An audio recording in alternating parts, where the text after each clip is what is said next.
Avui en Benissa estem així en esta primera trobada de govern obert del municipi i hem volgut donar resposta al primer pla d'acció de govern obert de Benissa que se va aprovar per el plenari de l'Ajuntament fa 2 anys amb l'objectiu únic de retrobar-nos després de la pandèmia de 2021-2020, retrobar-nos i parlar de participació, transparència, col·laboració público-privada. Amb qui? Amb regidors, funcionariat, professionals, polítics.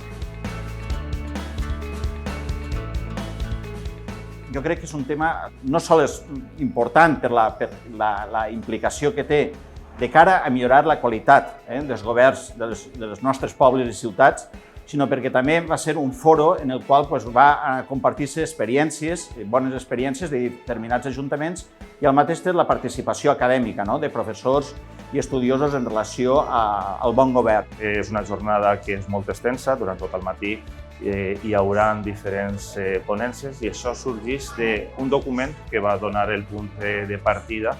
que va ser el primer pla de govern obert del municipi de Benissa, que al fi i al cap el que analitzava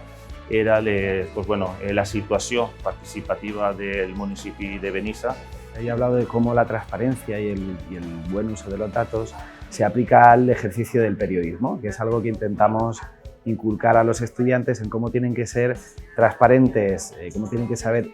cómo pueden aprovechar la transparencia, cómo hay que ser transparentes en los medios y al mismo tiempo transparentes en el proceso periodístico, en los contenidos y en cómo trabajan.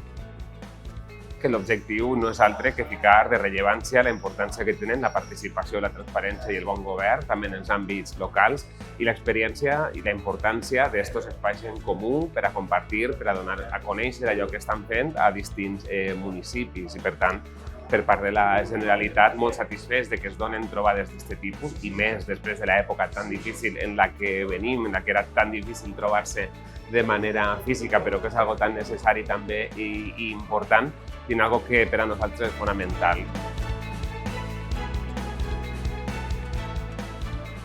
Yo destacaría, en primer lugar, la importante iniciativa, desde el punto de vista pedagógico, de contar con este tipo de jornadas para concienciar a la ciudadanía en general de la importancia de la transparencia, del gobierno abierto, de un cambio de mentalidad, de cultura democrática más participativa, etc.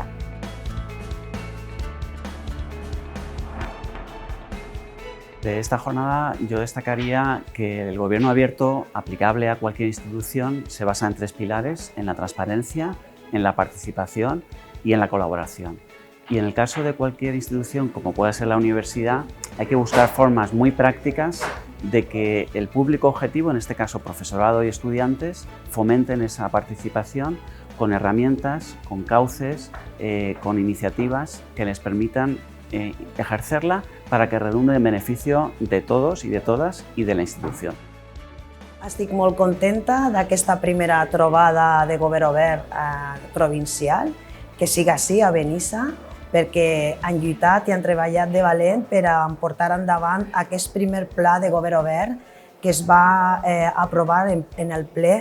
el 2020. Han fet molta feina, han sigut una experiència que ha plenat a tots i hem treballat molt i això ja és la culminació que espero que no siga la primera, que sigui la primera de totes les que vindran després. Jo destacaria sobretot la importància de tindre una bona normativa, un bon acabament de lo que s'anomena la infraestructura ètica o el sistema d'integritat institucional, que en el nostre cas ve marcat per una llei de transparència, de bon govern, que no únicament dota l'administració de recursos necessaris per a posar en pràctica una sèrie de valors, sinó que també aprofundisca en una democràcia participativa, col·laborativa, en tot el que són les noves responsabilitats públiques que crec que la ciutadania demanda i que han vingut per a canviar una cultura que crec que va vingut per a quedar-se.